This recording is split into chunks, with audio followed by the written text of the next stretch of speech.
I think that was pretty tricky on his part, actually. Good morning. Seeing some of you that weren't here for the meditation, so I just want to say good morning to you as well. I'd like to start out this morning with this quote from Eric Butterworth, who was a Unity minister. He was a prolific teacher, writer, author, and just an all-around special unity leader, new thought leader. And so he said at one time, we are human in expression, but divine in creation, and limitless in potentiality. How are we limitless in potentiality? And how do we use our awareness of that? We're going to come to that in a little bit. But first, St. Peter is getting ready for his annual 3-week vacation. And Jesus has volunteered to fill in for him at the pearly gates. It's no big deal, said St. Peter. Just sit at the registration desk and ask the incoming people a little bit about their lives, then tell them to go to housekeeping and get their wings. The first man in line tells his story. I'm a simple carpenter. Once I had a son, a very special child, unlike any other in this whole world. He was born in a very unique way, and he went through an incredible transformation in his lifetime. He's been gone a long time, but his spirit lives on forever. His story is told all over the world. By this time, Jesus is standing with his arms outstretched, tears welling up in his eyes as he embraces the old man and says, "Father, it's been so long." And the old man squints and stares for a moment and says, "Pinocchio?"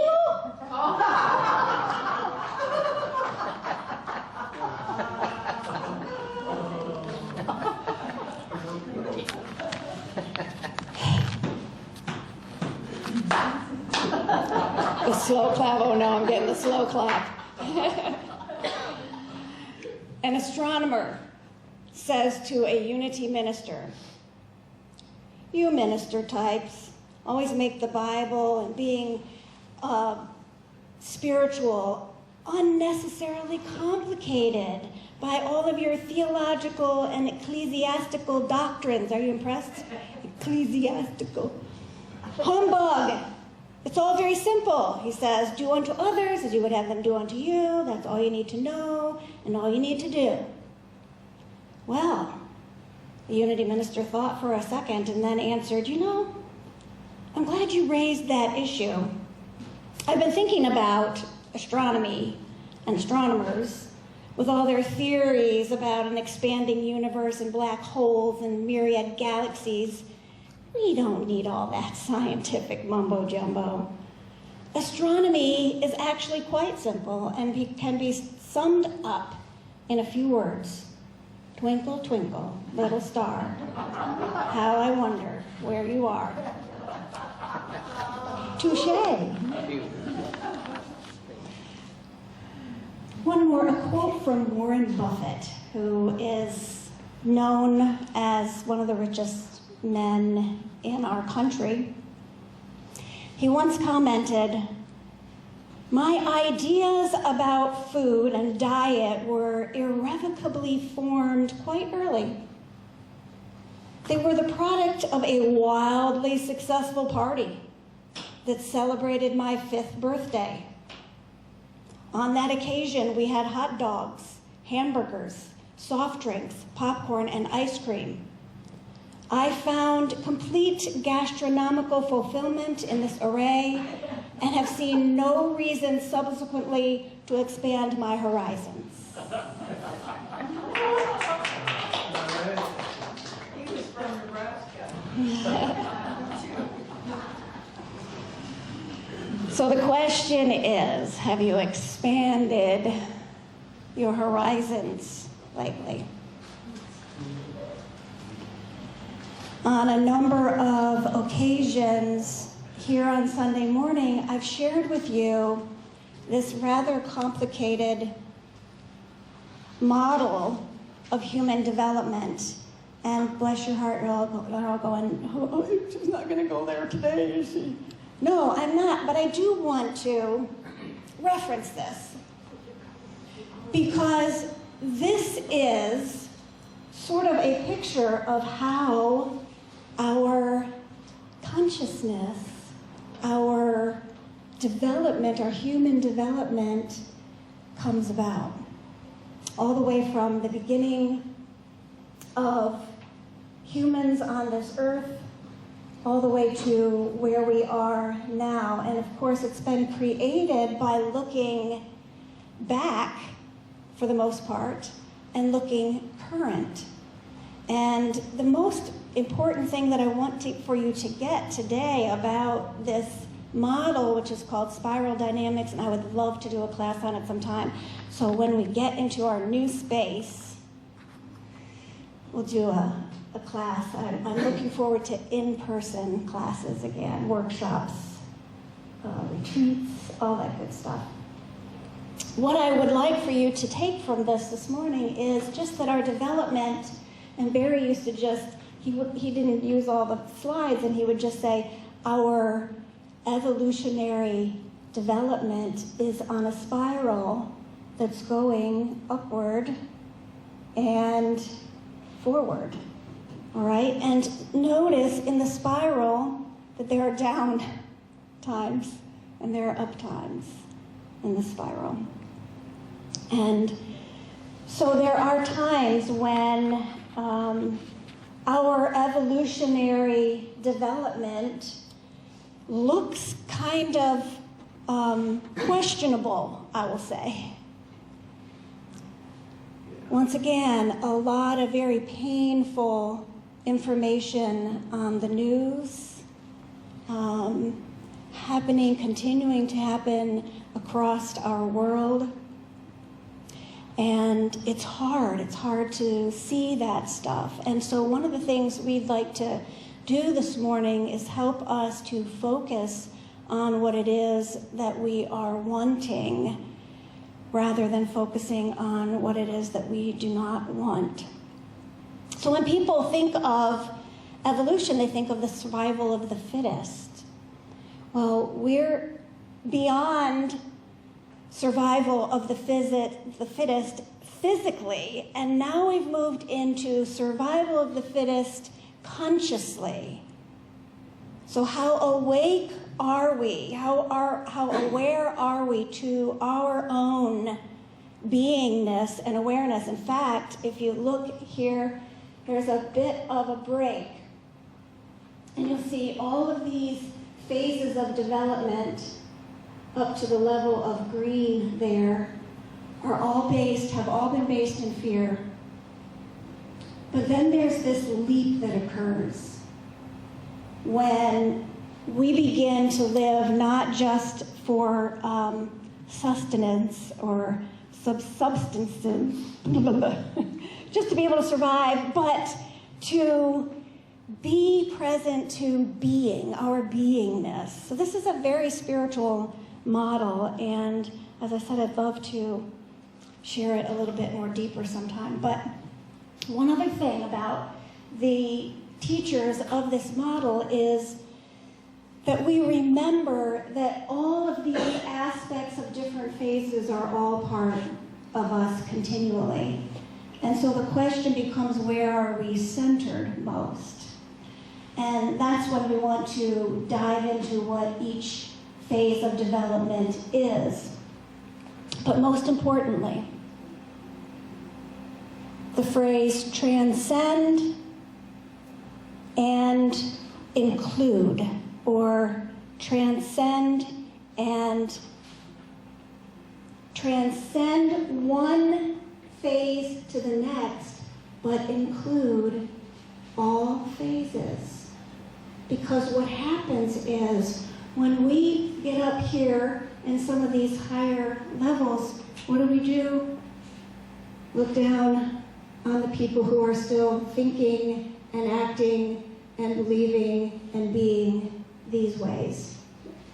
And so the big thing about our conscious evolutionary development is about seeing and knowing all these people aren't wrong for being here, that we are all one on the spiral moving in the same direction. That's what's important. So do you get worried about the things that are happening in the world?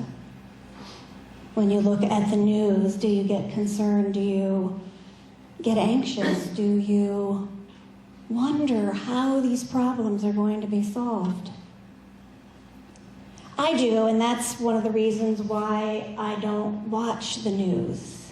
I see and know just enough to know what's going on in the world, but then I turn my focus on what it is that I want to see in the world, and that's where I spend my energy. Here's a good question. What if? Do you ever ask yourself that? Oh my gosh, what if this terrible thing happens? But what if everything is always working out? That together we are ultimately moving beyond fear and into love and beingness. I would say if we are on this spiral upward, that the news is a downward spiral. Have you noticed that? When you spend enough time there, you get angry, you get sad, you get depressed, you get anxious, because the news is about making someone wrong. Who's right and who's wrong here? The news is feeding us separation, which is a lie. It's not the truth of who we are.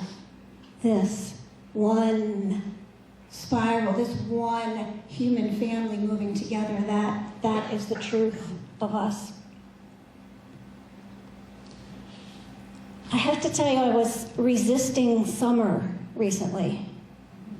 Has anybody else had some of that feeling of just like, oh no, please, just a few more days in the 70s and 80s?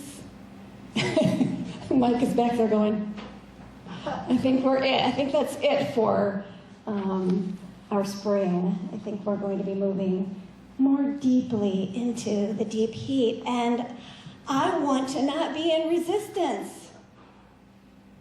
And how do we know that we are in resistance unless we feel uncomfortable? And that's what I was feeling, wanting the weather to be something different than it is or it's going to be.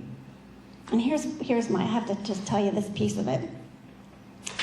Many of you know that we have Roman the rabbit who lives with us, and he loves to go outside. Imagine hocks. You know the legs and the feet on a rabbit? Huge back feet, they call them hocks. And legs are designed for speed. And so often you will see domestic rabbits in little boxes, pinned up in little boxes. And so one of the things that we enjoy most is letting Roman go out into the backyard as long as the temperatures are cool enough. And so what the hot temperatures mean to me is Roman doesn't get to go outside for 6 months, 5 or 6 months. And it's heartbreaking, isn't it? So you feel where that resistance could be coming from, and yet I have absolutely no power over that. So I release my resistance to the heat. Have you seen one of these flags? House divided. I saw one the other day. I actually I went on Google Images and I chose these particular two teams for Mary Alice because she's my Michigan buddy. And if you're in Michigan, you know that the big rivalry is University of Michigan against Ohio State. So I said the word against. That's what good, healthy sportsmanship is about, right? Someone wins and someone loses. But when we're listening to the news, when we're getting into that downward spiral, it's not about who's winning, because we're all winning together.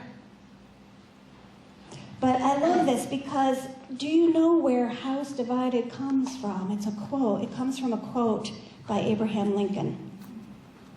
Here's what he said. A house divided against itself cannot stand. I do not expect the house to fall, but I do expect it will cease to be divided. It will become one or the other. Now, that didn't happen in his time. It hasn't happened in our time. But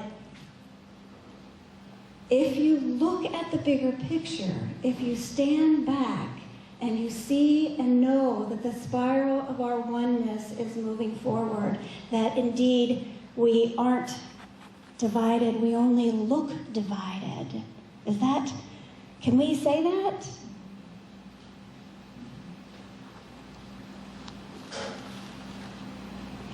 So you've heard this before. I didn't realize that it was attributed to James Redfield. Where attention goes, energy flows.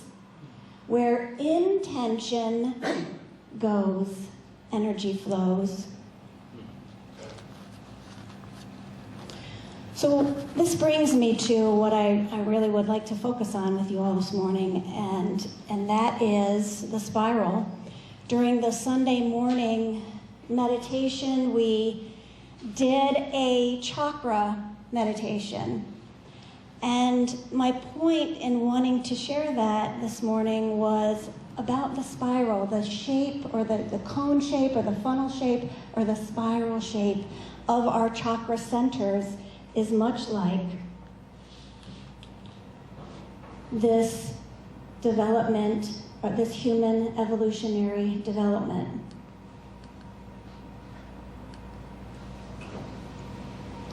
And there's a name for it. It's called a Fibonacci spiral. And you don't need to remember that name because it's just the name of the person, not who invented the spiral, but the mathematical formula of it. Okay, so that's how it became the Fibonacci spiral. So just read a little bit here about the spiral. In nature, it's also called the golden ratio. And the principle of energy flow, so think about that in our chakras. The principle of energy flow. In nature, the golden ratio governs objects as large as galaxies and as small as the DNA. The golden ratio has for centuries represented perfect harmony, or the most attractive proportion in almost all things. It represents life, creation, birth, rebirth, evolution, awareness, and growth or development. The single spiral stands for the radiance of cosmic energy. It also symbolizes knowledge and perseverance. Truly a perfect symbol for people who want to move forward. That's us, isn't it? Onward and upward. Throughout the ages, a spiral has represented infinite expansion. Have you expanded your horizons lately?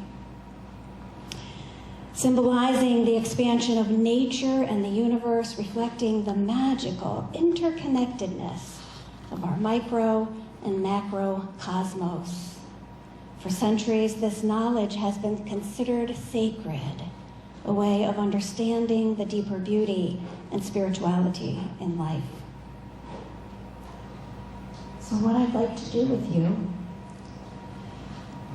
how many of you are math fans? Don is our, all right, we've got two.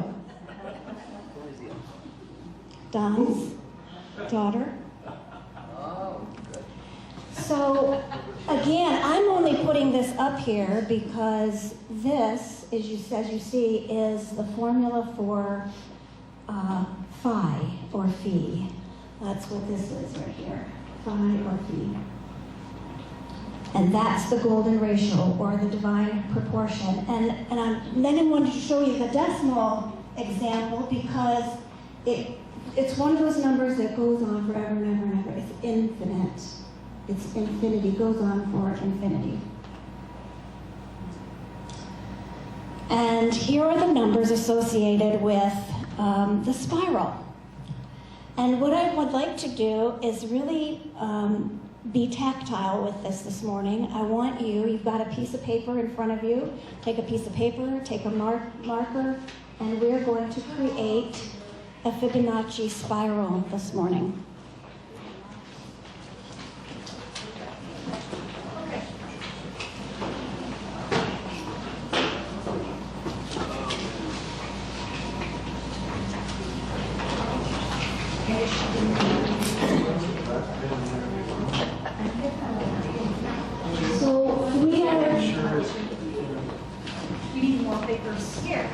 There's plenty of paper around. There's some more over here. Nobody else need paper.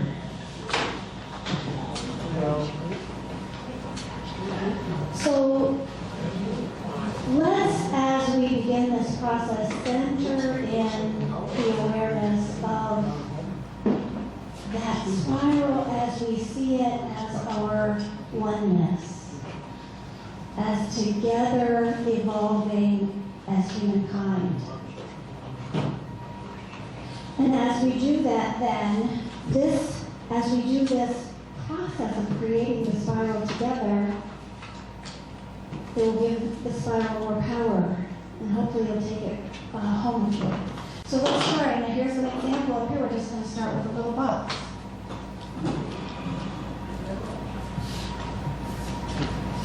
And then we're going to put a box on top of that box. Same size, as you see up there or here.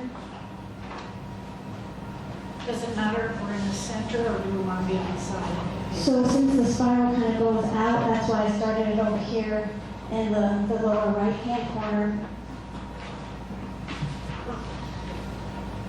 And now so here's what this is. These numbers are the Fibonacci numbers. So these first two numbers are both ones.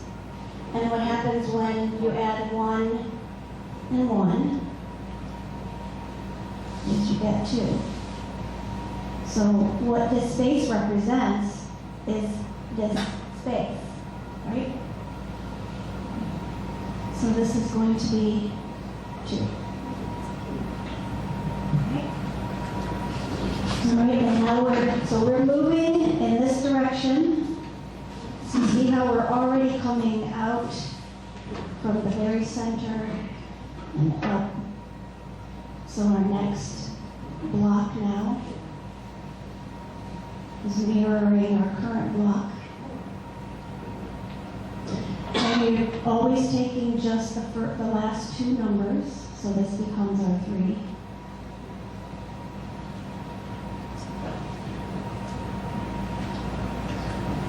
And you see we're going to see the spiral beginning here. And now another box equal to this one, to the left of that one. And we've got the last two numbers, 2 and 3, 5.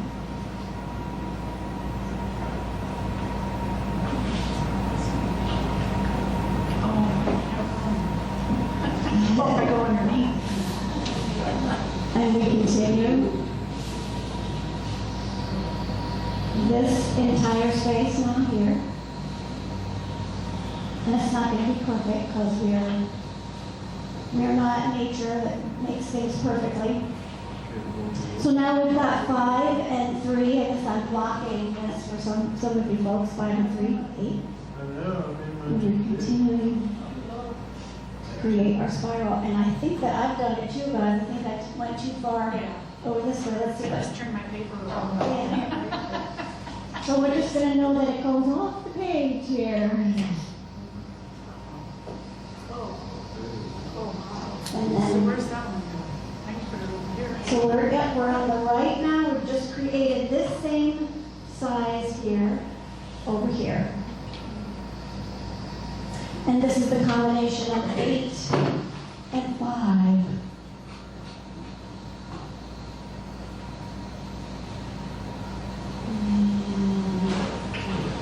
You see? Spiral.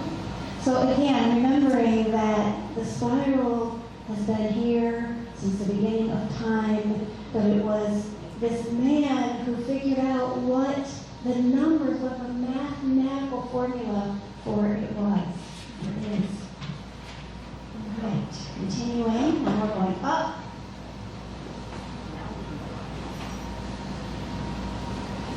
I think mine's upside down.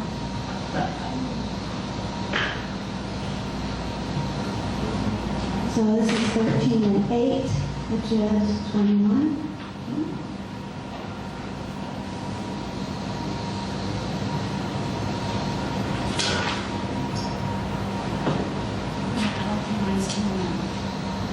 You can do another one. The full range. Here, see this, this, remember this just continues infinitely. So, this is 34. And I wanted us to do this together because sometimes a tactile experience of something helps to root it into our consciousness. And what I hope that we can do when we're watching the news or when we're disturbed by something that's happening in the world, to think once again of the spiral, because it just is continuing. It's infinite. Infinite. We are infinite, and we are continually evolving. Doesn't matter what it looks like in the outer. We are moving beyond. So I'm going to show you a quick video. How many of you are familiar with Neil Ford?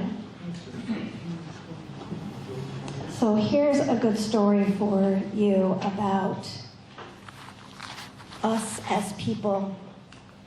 People think we're more divided as a country now than we've been in a long time. I know it can seem that way, but when I was a little kid in 1969, the Vietnam War was tearing the country apart. And they'd shot John F. Kennedy, and they'd shot Bobby Kennedy. They'd shot Martin Luther King and Malcolm X.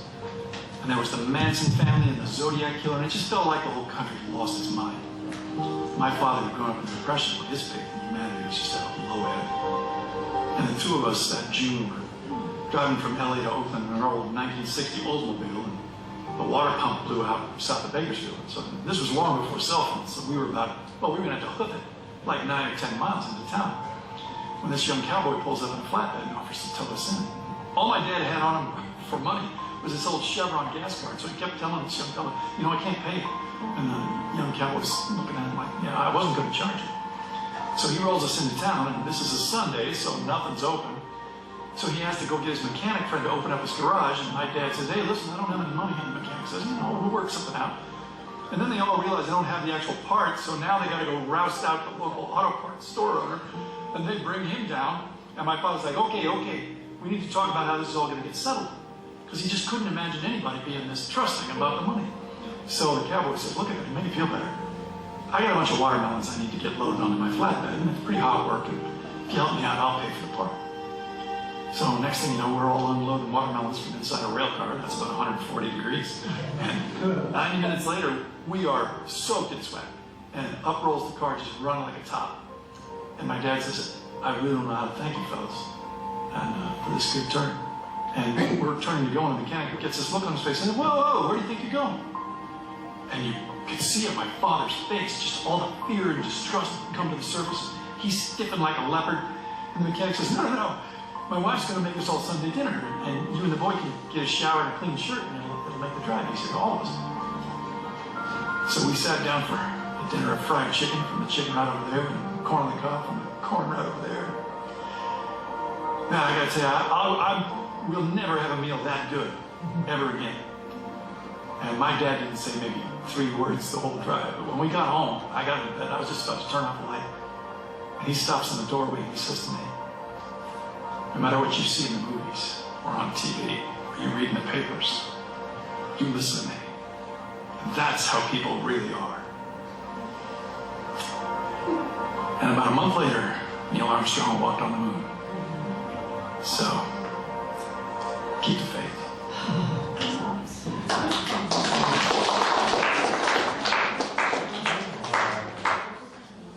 That's how people really are. And when we can move beyond our differences, we really are one. So let us just end with this poem. Who am I, you ask? I am made from all the people I've encountered and all the things I have experienced.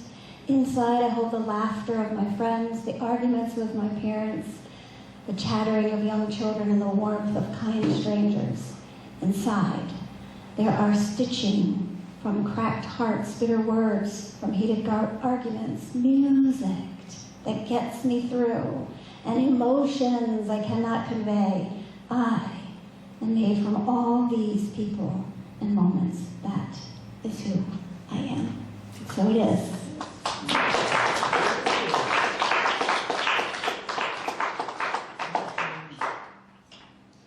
Let's have a short period of meditation.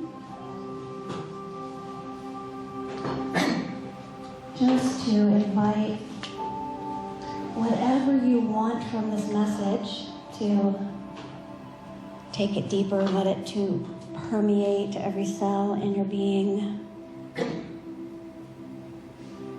while also releasing what doesn't fit you or serve you.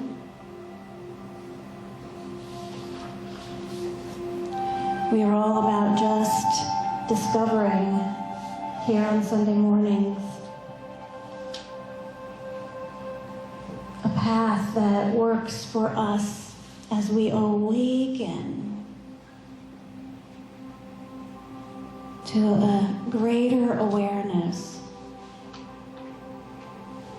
of the amazing beingness of us.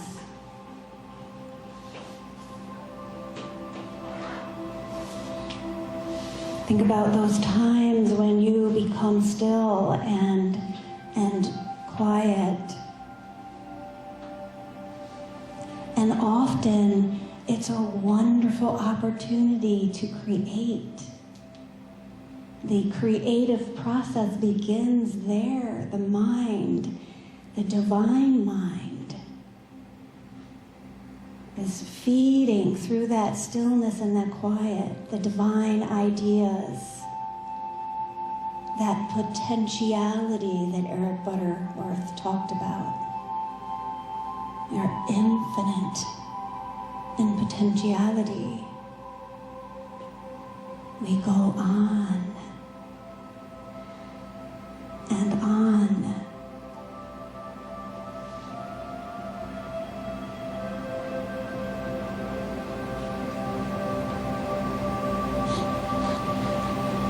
And so as we go out into this week with its ups and downs, its bad news and good news,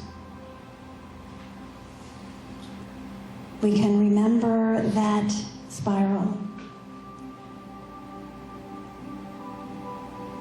The chakras that are radiating, rotating spirals from our body, from our power centers. The spiral of human development that we are all on.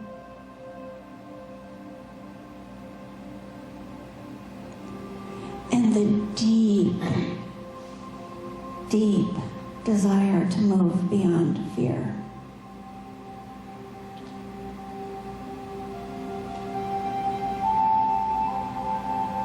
To a greater awareness of our beingness.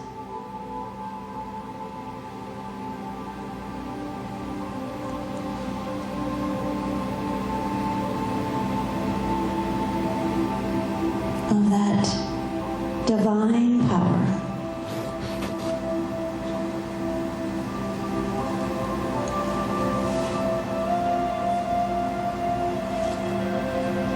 And so let us take a few deep breaths as we move into this new day and this new week with our hearts and our minds cleansed and open, receptive and positive. And so it is. Thank you, thank you, thank you.